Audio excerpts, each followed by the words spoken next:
sabéis, buscamos la figura de un empresario, de una empresaria, un directivo, una directiva, una empresa y un sector. Y en este caso, pues, el sector es el sector financiero, la empresa es Bankia y el directivo es el presidente de Bankia, José Ignacio Goirizarri. Ignacio, bilbaíno, digamos, licenciado en Ciencias Económicas, como no iba a ser que por otro sitio que por la Universidad de Deusto, también por la Universidad de Leeds en el Reino Unido, y con una amplísima experiencia en este sector financiero, donde entró a trabajar desde muy joven en el Banco Bilbao en el año 77 hasta bien entrado en el año 2009. Y desde el 2012 está al frente de Bankia, un banco en estos momentos pues, que procedía de una serie de cajas de ahorro, que era una trascendencia importante dentro del sistema financiero español. Y no solamente en el sistema financiero español, sino en el sistema financiero mundial, un sistema donde, como todos bien recordamos, en el año 2007 pues, se rompe básicamente empezando por los Estados Unidos, producto de un endeudamiento muy importante a nivel privado, después a nivel público, donde los Estados Unidos, para tratar de paliar el incendio, pusieron agua en el sistema. Agua quiere decir millones y millones de dólares para intentar que no se fuera todo el sistema, no simplemente el financiero, sino el económico a nivel global, pues se fuera al garete, para decirlo en términos para que nos entendamos todos. Y eso lo hicieron prácticamente en horas, por no decir ellos dicen que en días, pero prácticamente en horas se pusieron de acuerdo Congreso y Senado y rápidamente pues, arreglaron el entuerto. En algunas empresas salvándolas, poniéndoles todo el dinero, en otras no salvándolas. En fin, ahí hay un informe, miles y miles de páginas de una comisión del Senado y del Congreso americano donde lo explica exactamente por qué lo hicieron, cómo lo hicieron y de qué manera lo hicieron, y que también ahora se pueden empezar a ver los resultados, donde buena parte de este dinero que pusieron para la salvación pues, está volviendo a las arcas del Estado. Y también pues, con una cantidad de multas espectaculares a todos los que no lo habían hecho bien durante toda esa época. En Europa, por contra, lo hicimos de manera distinta. Lo hicimos cada país pues, a su estilo, digamos. Es otro de los problemas de Europa, de que no lo hicimos tan diligentemente como se hizo en los Estados Unidos. En España, por decirlo de alguna manera, pues prácticamente no se hizo nada hasta el año 2012, y a partir del año 2012 se ha empezado a poner solfa todas las reformas del sistema financiero, y una de ellas pues, ha dado lugar, digamos, a la reestructuración de Bankia. Ahí en Bankia, su actual presidente está haciendo una labor, yo creo que muy importante. Ahí están los resultados muy importantes, resultados, digamos, en positivo, con una reestructuración pues, de todo un grupo de cajas de que no ha sido fácil, pero yo creo que Bankia, pues, en el futuro, ya en el presente, es un ejemplo de cómo se han hecho las cosas en los últimos tiempos. Por tanto, para hablarnos de esto y para hablarnos del sistema financiero, tiene la palabra José Ignacio, porque seguro que va a ser una conferencia de aquellas importantes, porque nos va a dar mensajes decisivos. Muchas gracias. Muy buenos días a todos. Muchas gracias, Juan, por tus cariñosas palabras. Has elevado las expectativas de mi presentación y espero estar a la altura. Muchísimas gracias a COE y a CEPIME y a los patrocinadores por darme la oportunidad de estar hoy con todos vosotros. Y a mí me gustaría, si os parece, estructurar mi presentación en dos grandes apartados. En primer lugar, me gustaría, tal como se recoge en el título, repasar un poco cuál es la situación del sistema financiero, del sistema bancario español, que es muy parecido al europeo, desde una perspectiva global, para a continuación, en la segunda parte de mi presentación, pues compartir con todos vosotros la situación de Bankia, que es lo que hemos hecho, cuál es nuestra situación actual, cuáles son nuestras aspiraciones y nuestras ilusiones y nuestros objetivos para los próximos años.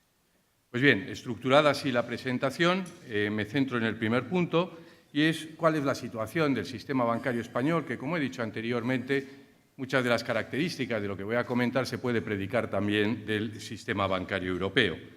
Y si tuviera que hablar de la banca, pues lógicamente hablar de la banca es hablar de un sector que está en plena transformación estratégica. Realmente, cuando uno analiza la situación desde el punto de vista estructural, yo creo que la banca se tiene que enfrentar a vectores de cambio muy importantes. Hay muchos, pero a mí me gustaría concentrarme en tres. En primer lugar, la banca, el sistema bancario español y el sistema bancario europeo, como he dicho anteriormente, se tiene que enfrentar, en primer lugar, a los retos de la regulación. La banca hoy se está enfrentando, está sujeta a una regulación que es creciente y tengo que decir que no siempre bien ordenada. La regulación está afectando a todos los factores, a todos los elementos de nuestro negocio. Está incluso afectando a cómo definimos productos o cómo nos relacionamos con los clientes, pero sobre todo está afectando al capital, porque la regulación nos está requiriendo unos crecientes niveles de capital que, lógicamente, impactan en la rentabilidad de la banca, en la rentabilidad sobre nuestros fondos propios, en la rentabilidad de nuestros inversores. Ese es el primer aspecto que hay que tener en cuenta cuando se habla de la situación de la banca. En segundo lugar, tenemos que decir que la banca, aunque esto no sea estructural, sí, es coyuntural, es cierto, pero nos va a acompañar por lo menos durante 2 o 3 años, la banca está teniendo fuertes presiones sobre su línea de ingresos como consecuencia de unos tipos de interés increíblemente bajos. Nadie de los que estamos aquí hemos vivido una situación de tipos de interés como los que tenemos en estos momentos. Y una situación de tipos muy bajos, unido a una economía como es la española, que está en pleno proceso de desapalancamiento, pues la verdad es que lo que genera es una gran presión sobre los ingresos de la banca y ese es otro segundo aspecto muy relevante a la hora de entender la situación actual y el futuro de la banca.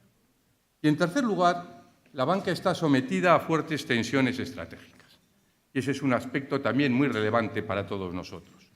Nuestros clientes están cambiando sus necesidades, están cambiando sus hábitos y esto además se retroalimenta por una revolución tecnológica que realmente está cambiando nuestro modelo de negocio. Sobre esto hablaré, pero desde luego tiene consecuencias muy claras. En primer lugar, la consecuencia más evidente es que baja el coste de las barreras de entrada en el sector y, por lo tanto, permite que nuevos jugadores, nuevas startups, intenten entrar en el sector, lógicamente, con la idea de romper el statu quo. Y eso, como decía anteriormente, es un factor estratégico de la máxima relevancia. Y además tengo que decir que esta situación de estrés estratégico ha venido sin solución de continuidad sobre una crisis, que fue la crisis que se originó en el 2007-2008, a la que Juan ha hecho referencia, que tuvo un impacto tremendo en la banca, en la banca en general y en la banca española en particular. A mí sí me gustaría decir que en este proceso de crisis, hasta llegar aquí, la banca española ha realizado un gran esfuerzo y creo que es bueno que compartamos entre todos el esfuerzo que ha realizado la banca durante estos años para prepararse para una situación que, como he dicho anteriormente, es muy compleja desde el punto de vista estratégico. Desde luego, a mí me parece que la banca ha realizado acciones en 3 puntos, en 3 factores o en 3 sectores muy relevantes. En primer lugar, cuando hoy se habla desde el BCE de la necesidad de integración, la banca española en los últimos años ha realizado un gran proceso de integración, una reducción muy importante del número de entidades para conseguir tamaños críticos que sean eficientes. En segundo lugar, la banca española en estos años ha realizado un gran esfuerzo financiero. Ha cargado contra sus cuentas de resultados un volumen de provisiones que más o menos significa un 30% del PIB español. Y en tercer lugar, la banca ha hecho un durísimo proceso de ajuste. Durísimo proceso de ajuste que me gustaría daros 2 cifras. La banca en estos 5 últimos años ha cerrado 15.000 oficinas y la plantilla de la banca se ha reducido en casi 84.000 personas. Es decir, una reducción del 30% de las plantillas que teníamos en el año 2008 y 2009. Este es además un proceso que, aunque yo creo que el grueso ya lo hemos visto, es un proceso que va a continuar en los próximos años. Quiero significar que este esfuerzo de reestructuración ha sido muy diferencial respecto al esfuerzo de reestructuración que han hecho otros competidores europeos, otros sistemas bancarios europeos. Y de hecho, y por daros un ratio que es muy visual, hoy el número de habitantes por empleado en la banca española es el más bajo, es el ratio más bajo que se puede encontrar en Europa. En el año 2008, por contraposición, era el más alto. Necesitábamos mucha más gente en el año 2008 para atender a la población española. Pues hoy realmente hemos optimizado este ratio. Y gracias a este esfuerzo que lo ha reducido a estos 3 campos, pero gracias a este esfuerzo, hoy la banca española es una banca solvente. Y esto no es una opinión personal, sino que también se deriva, y de forma muy clara, del resultado de los stress test que ha llevado a cabo el Banco Central Europeo y que fueron comunicados para los grandes bancos en el mes de julio. Y en este sentido, quiero decir que cuando uno analiza lo que tiene por delante, los retos que tiene la banca por delante, yo suelo decir que puestos a elegir, prefiero los retos actuales a los retos que teníamos en el año 2007 y 2008. Porque hoy hablamos de reto de rentabilidad, por supuesto que sí, retos estratégicos, por supuesto que sí, pero entonces estábamos hablando, en el año 2012, estábamos hablando de retos de solvencia y retos de supervivencia del sector. Y dicho lo anterior, tengo que decir que el futuro no es sencillo. Todos estos factores de transformación a los que antes he hecho referencia realmente presentan grandes retos para la banca, y si tuviera que especificar y concretar estos retos, yo hablaría de que el sistema bancario español tiene 2 retos fundamentales. E insisto que de esto también se puede predicar del sistema bancario europeo. El primero es el de la rentabilidad y el segundo es el de la reputación. Hablando de la rentabilidad, no me voy a detener demasiado porque cada institución, cada entidad, cada banco tiene que dar su solución y por lo tanto lo trataré en la segunda parte de mi presentación. Pero sí quiero comentar con vosotros que la rentabilidad es un tema clave. La rentabilidad sobre fondos propios de la banca española hoy es algo superior a la rentabilidad media del sistema bancario europeo, pero en todo caso la rentabilidad sobre fondos propios de la banca española hoy está por debajo del costo de capital. Y eso, que es un tema importante siempre, es un tema especialmente relevante en un momento en que la regulación, como he dicho anteriormente, te está exigiendo crecientes niveles de capital. Y este es un tema principal que, como digo, cada entidad lo tendrá que resolver dando sus lecciones o sus recursos o sus estrategias, cada una individualmente, y yo hablaré de ello cuando hable de Bankia. Pero en todo caso es un tema sectorial de la máxima importancia. El segundo reto al que hacía referencia anteriormente es el de la reputación de la banca y de la imagen de la banca. Y me vais a permitir que me detenga unos minutos en este tema porque me parece un tema de la máxima importancia. Creo que la reputación, y lo voy a analizar desde un punto de vista sectorial, es un tema, como decía, de la máxima importancia del que hay que preocuparse, por supuesto que sí, pero también hay que ocuparse. Y hay que ocuparse, en primer lugar, escuchando lo que la sociedad nos está demandando y está diciendo sobre nosotros. Y, en segundo lugar, hay que ocuparse explicando lo que hacemos a la sociedad. ¿Por qué somos útiles? Porque cualquier entidad, cualquier sector, cualquier proyecto solo tiene una supervivencia, solo es sostenible si la sociedad entiende que es útil para la sociedad. Y cuando uno escucha a la sociedad, cuando nosotros desde el sistema financiero escuchamos a la sociedad, es evidente que la sociedad está muy decepcionada por el funcionamiento del sistema financiero durante la crisis. Es evidente que la sociedad culpa en gran parte a los banqueros del deterioro de su nivel de vida. Y posiblemente los banqueros no sean los únicos responsables. Posiblemente podríamos estar discutiendo mucho sobre qué se entiende por banqueros. Y desde luego estoy convencido que en este problema han pagado justos por pecadores. Pero yo no me voy a enzarzar en este punto, lo dejo para los libros de historia y prefiero pensar en el futuro. Y cuando pienso en el futuro, y pienso en el futuro desde el punto de vista de reputación y desde el punto de vista de imagen de nuestro sector, creo que en primer lugar lo que tenemos que hacer, lo que estamos haciendo, es que nos debemos quitar las mochilas del pasado. Y nos debemos quitar las mochilas del pasado, en primer lugar, reconociendo los errores que hemos cometido. En segundo lugar, estableciendo una clara división entre el pasado y el presente. Y en el caso de Bankia, esto se hizo, por ejemplo, con un cambio total de las personas del Consejo en el mismo mes que yo me incorporé a Bankia. Y en tercer lugar, tenemos que definir un código de valores de contenido auténtico que realmente sea el norte, sea la brújula de nuestra actuación. Un código de valores que, en definitiva, quede claro en todas las instituciones que ningún resultado ni ningún objetivo puede justificar la transgresión de los valores. que los valores están siempre por encima de los resultados y que subvertir esta idea hemos tenido un ejemplo claro de lo que significa en la crisis que hemos pasado. Durante estos 4 años tuvimos que implantar un plan de reestructuración muy exigente. Este plan de reestructuración, os recuerdo que significaban 3 cosas. En primer lugar, reducir 1/3 de nuestra red. Tuvimos que pasar de 3.000 a 2.000 oficinas. En segundo lugar, y ha sido especialmente doloroso, una reducción muy importante de nuestra plantilla. Y en tercer lugar, desde el punto de vista financiero, significaba una desinversión de más de 60.000 millones de activos no estratégicos. Todo eso lo hemos realizado y tengo que decir que en este sentido nos hemos adelantado en un camino que otras entidades, como sabéis y como es público y notorio en los medios de comunicación, están implementando ahora. Hemos comenzado, en tercer lugar, la devolución de ayudas por un total de 1.627 millones de euros a través de los 2 primeros dividendos y a través de la privatización del 7,5% del banco. Y cumplimos, a finales del año 2015, todos los objetivos de nuestro plan estratégico. Quiero significar que nosotros hemos sido la única entidad en Europa que ha cumplido los objetivos de un plan de reestructuración de la Comisión Europea con 2 años de anticipación.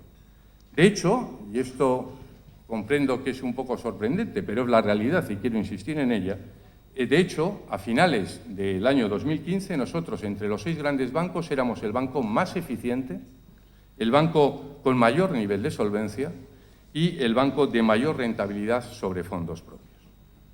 Estos primeros meses del año 2016, allí terminamos el año 2015 con nuestro plan estratégico, y estos primeros meses del año 2016 creo que también hemos comenzado con buenas noticias. En febrero alcanzamos el grado de inversión. En segundo lugar, hace unas pocas semanas realmente hemos entrado en el índice Dow Jones de sostenibilidad. Somos uno de los 3 bancos que está en este índice. Y en tercer lugar, a finales de julio tuvimos los resultados del stress test del Banco Central Europeo, donde volvimos a salir como el banco más solvente dentro de los 6 grandes bancos españoles. Quiero decir, porque me importa insistir en este punto, que esto ha sido producto de la creación orgánica de capital, como consecuencia de las desinversiones y como consecuencia de la retención de beneficios. Porque en el año 2012, después de la inyección de ayudas, nosotros, dentro de los 6 grandes bancos españoles, éramos el banco que tenía los menores niveles de capitalización. En definitiva, Bankia hoy es un banco solvente, bien capitalizado y rentable, y os lo digo para que os animéis todos, porque esto es una gran noticia para todos, porque todos sois accionistas de Bankia. Lo queráis o no lo queráis, todos sois accionistas de Bankia. Pero dicho eso, y siendo esto presente, pues se convierte en pasado rapidísimamente. Y por eso lo que tenemos que hacer es mirar al futuro. Y cuando uno mira al futuro, pues realmente nos encontramos con un futuro pues con grandes retos, como se encuentra todo el sistema bancario español y como he comentado anteriormente.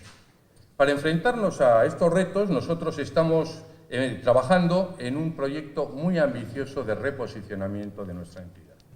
Este proyecto tiene un primer objetivo. El primer objetivo es mantener el liderazgo dentro de los 6 grandes bancos españoles en términos de eficiencia, de rentabilidad y de solvencia. Y para ello, pues realmente nosotros tenemos una idea que es capital en todo nuestro posicionamiento, y es el foco en el cliente. En escucharle, en entenderle y en dar respuesta a sus necesidades, en dar respuesta, en definitiva, a lo que está requiriendo de nosotros.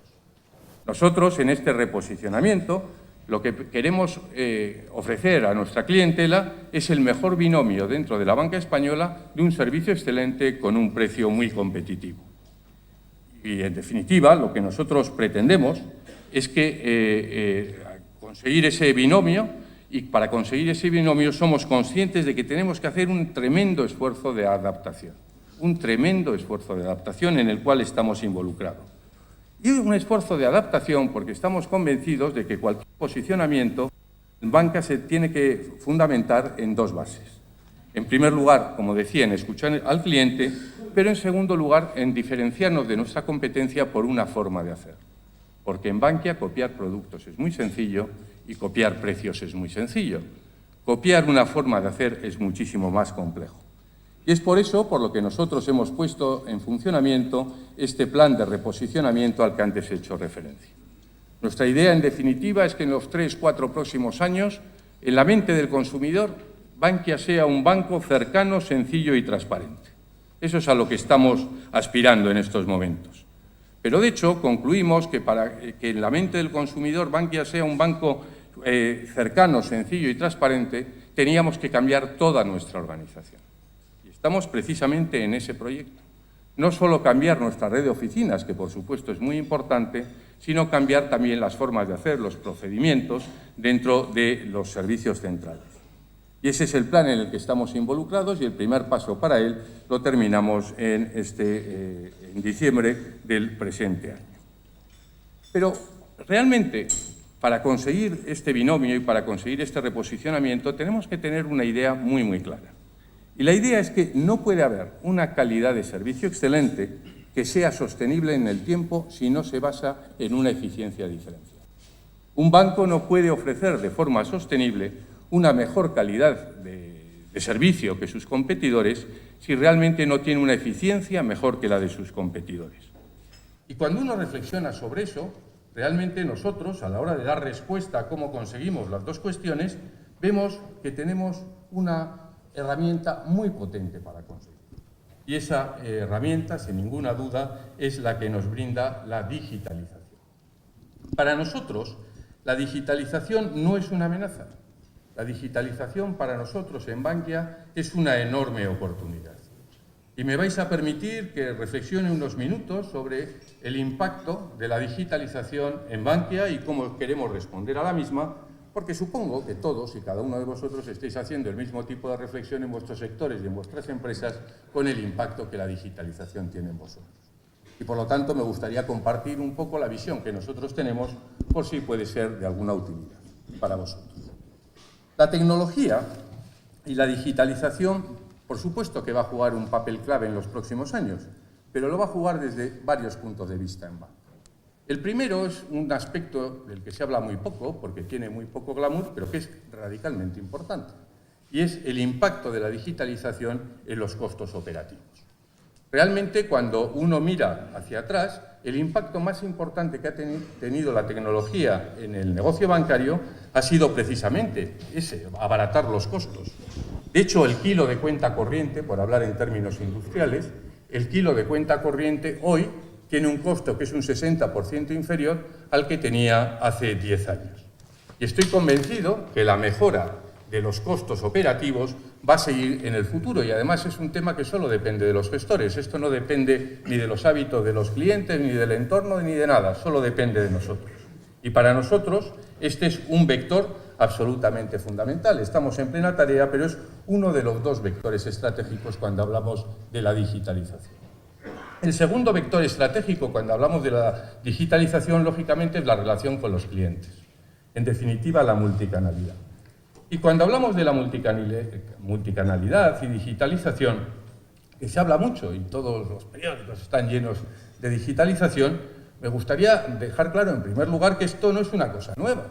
Esto no es una cosa que de repente nos viene, sino que en los últimos años hemos tenido un gran impacto como consecuencia de los cambios de hábitos de nuestros clientes y que desde luego estamos inmersos en el cambio. El cambio no va a venir, sino que el cambio ya lo tenemos aquí, lo hemos tenido en los últimos años.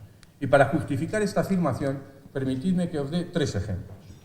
En primer lugar, cuando hablamos de operaciones transaccionales, operaciones banales, la gente dice, no, la gente no va a las oficinas para hacer operaciones transaccionales. Es verdad, pero es verdad ya hoy. Solo el 8% de las operaciones transaccionales, en el caso de Bankia, se dan en las oficinas. El resto se dan en los cajeros o por Internet. Y además esta es una situación, esta relación del cliente, es una situación que ha trascendido de las operaciones banales, de las operaciones transaccionales. Nosotros el año pasado estábamos muy orgullosos porque el 34% de nuestro crédito al consumo se daba o bien por cajeros automáticos o bien por Internet. En agosto estamos en el 40%.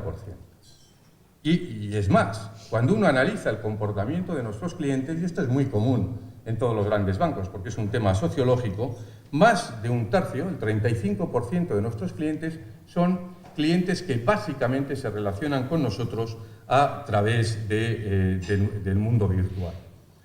Y esto es una realidad que en estos momentos se está produciendo.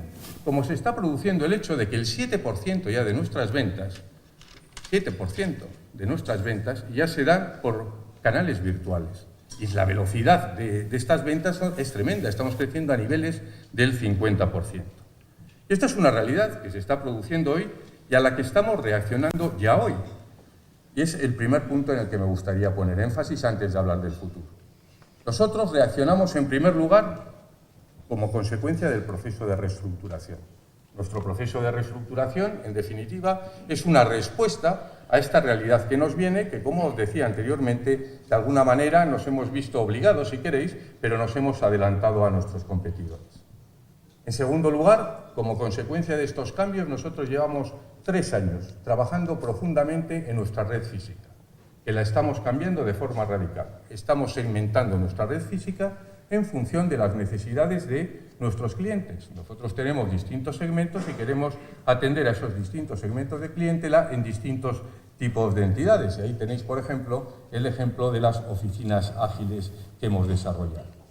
Y en tercer lugar, para daros un ejemplo muy visual, una de las cosas que son evidentes en estos momentos es una aparente contradicción. La contradicción de que los clientes hoy nos están pidiendo que quieren tener una persona de referencia en el banco y quieren que esa persona sea proactiva, y al mismo tiempo cada vez son más virtuales. ¿Cómo solucionas esta situación? Bueno, pues esta situación, por ejemplo, nosotros la estamos intentando dar respuesta a través de un movimiento que llamamos los gestores remotos. No estamos hablando de call centers, estamos hablando de gestores virtuales que tienen una cartera y que están atendiendo a los clientes de manera virtual. Esto no es una idea, esto lo comenzamos a trabajar en mayo del año pasado y hoy tenemos 254 gestores, que quisiera decir que son gestores de las plantillas actuales y profesionales de una gran formación. Hoy tenemos más de 220.000 clientes atendidos de esa forma y queremos que a finales del año que viene tengamos 500.000 clientes atendidos de esta manera. Y dado que además este proceso de cambio al que estoy haciendo referencia, el cliente quiere comportarse de forma libre yendo a un canal o a otro, nosotros estamos invirtiendo y tenemos que seguir invirtiendo de forma masiva en el comportamiento de nuestros clientes. Y estos son un ejemplo, son ejemplos que quería traer aquí porque realmente son ejemplos de transformación que hoy ya los estamos desarrollando. Pero cuando uno mira al futuro tiene que pensar, bueno, ¿y en el futuro qué nos depara? Yo siempre digo, bueno, pues el futuro nos deparará lo que quieran los clientes. No, el futuro no depende de nosotros, el futuro depende de lo que quieran los clientes y nuestra obligación es adaptarnos. Pero he querido poner estos ejemplos porque hay veces que me veo muy sorprendido cuando al hablar de la digitalización y del impacto de la digitalización, la gente solo habla de adaptar nuestras facilidades por Internet. La adaptación del canal Internet es, en mi opinión, relativamente una commodity. En mi opinión, es difícil establecer ventajas competitivas estables a través simplemente de una relación por Internet. Por el contrario, creo que estratégicamente, y este es un tema muy complejo, creo que estratégicamente las entidades bancarias vencedoras van a ser aquellas entidades que, por supuesto, respondan a las demandas crecientes de virtualización de la clientela, por supuesto que sí, pero al mismo tiempo sepan adaptar sus redes tradicionales y combinar la multicanalidad. Porque no nos tenemos que olvidar que el 86% de las personas que trabajan en Bankia, y esto es muy similar en el resto de bancos, el 86% de la gente del equipo de Bankia está trabajando en las oficinas. Y esta es una realidad de la cual uno no puede escapar hablando de virtualidad, porque el gran reto de la banca en los próximos 5 o 10 años es cómo se pone en valor esta capacidad instalada. Este es el gran reto estratégico que tenemos los gestores. Capacidad instalada que, por supuesto, va a cambiar y va a cambiar radicalmente. Por supuesto que sí. Y que exige un reto de permanente adaptación. Pero en mi opinión, a la hora de hablar de cuál va a ser esta evolución, pues como he dicho anteriormente, la única referencia son los clientes. Y por lo tanto, al hablar del futuro, tenemos que adaptar una manera de trabajar que se base en la prueba y error, lo cual es muy poco común en las grandes empresas, pero tenemos que adaptarnos a esa situación porque me parece que es absolutamente fundamental en momentos de incertidumbre. Y desde luego lo debemos hacer sin ningún tipo de dogmatismos. ¿El futuro nos va a llevar a un mundo más digital y menos físico? Por supuesto que sí, pero la cuestión aquí no son los timings y los cómo. Yo suelo distinguir, y lo digo con todo el respeto y cariño a los consultores, la labor del consultor y la labor del gestor. Un consultor aporta su valor añadido, y es muy importante además, ofreciendo y definiendo las grandes tendencias de futuro, las tendencias asintóticas hacia donde van a evolucionar los grandes sectores. El gestor, desde esa perspectiva, tiene que aportar otra cosa, y lo que tiene que aportar son los timings, acertar cuándo es el momento adecuado para hacer qué cosas. Y ese realmente es el gran reto que nosotros tenemos. Porque nosotros, como gestores, tenemos la obligación de pensar cómo se puede rentabilizar, poner en valor y conseguir que la red sea una fuente de ventajas competitivas. No una carga, no un legacy, no una desventaja competitiva. Porque allí tenemos las mayores inversiones y allí trabaja la mayoría de nuestros equipos. Y a esta problemática, insisto, no nos podemos escapar hablando solo de Internet. Y hablando de equipos, también tengo claro que en el futuro, por mucha virtualización a la que asistamos, las personas van a seguir siendo absolutamente claves.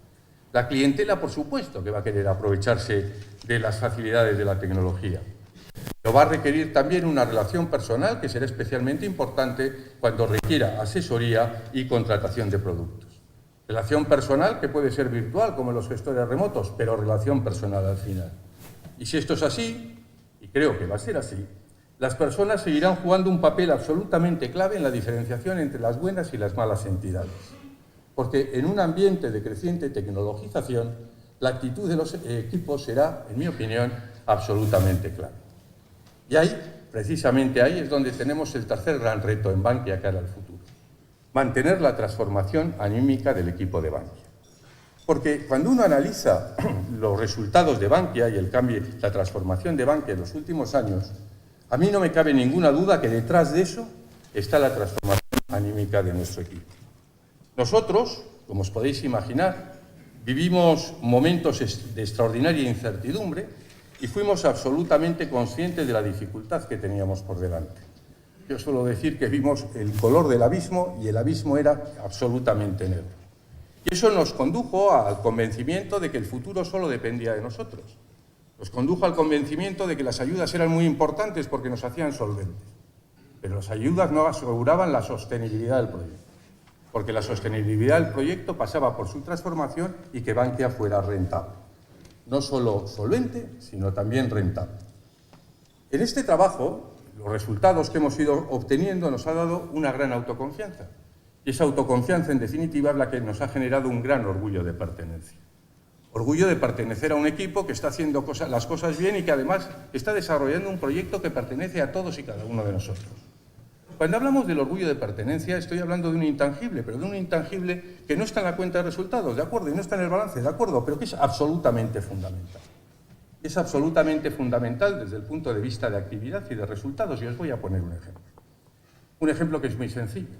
Una manera de medir la productividad de nuestra red comercial es analizar el número de productos que como media vendemos al mes. Cada una de las personas que está en la red vende al mes. Pues bien, en el año 2012, el primer semestre del año 2013, nosotros vendíamos 18 productos por persona al mes en nuestra red. El mes pasado vendimos 38 productos. Y esto es lo que está detrás de nuestros resultados. Y esto está, en definitiva, lo que está detrás de la transformación de Bankia. Y la primera exigencia que nosotros tenemos es mantener esta transformación anímica.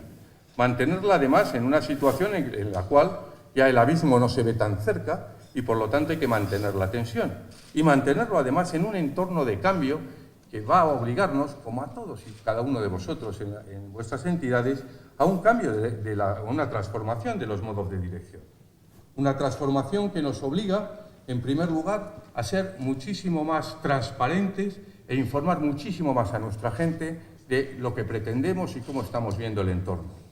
Unos modos de dirección que, además de esa información y esa transparencia, tienen que dejar absolutamente claro el hecho de que necesitamos de todas y cada una de las personas, porque en situaciones de cambio nos hace mucho más dependientes de nuestros colaboradores. En situaciones de cambio nadie tiene experiencia y por lo tanto la generación de ideas desde abajo es absolutamente fundamental. Y desde luego unos modos de gestión en los cuales también se deje clarísimo que la implementación es lo único que genera éxito, que la implementación es lo único que transforma la realidad. Que las ideas están bien, pero que la realidad no se transforma y no se crea valor si no hay implementación y si además no se hace esa implementación, no se realiza esa implementación con un gran espíritu de urgencia. Y para ello, por supuesto que es un reto, yo siempre digo que nosotros en Bankia contamos con un plus de motivación. Un plus de motivación que yo creo que es muy importante, por lo menos lo es para mí. Vosotros todos, seguro que estáis involucrados en proyectos profesionalmente muy atractivos, y eso es desde luego una gran motivación. Bankia, desde luego, desde el punto de vista profesional, es un proyecto extraordinariamente atractivo, por supuesto que sí. Pero nosotros además tenemos una motivación adicional, y es que estamos trabajando en un proyecto que tiene un fuerte impacto social. En la medida en que nosotros estamos cumpliendo los objetivos de nuestros planes estratégicos y ahora de nuestro plan de transformación, pues lógicamente estamos devolviendo, correspondiendo a la confianza que nos dieron nuestros clientes, a los que estamos profundamente agradecidos.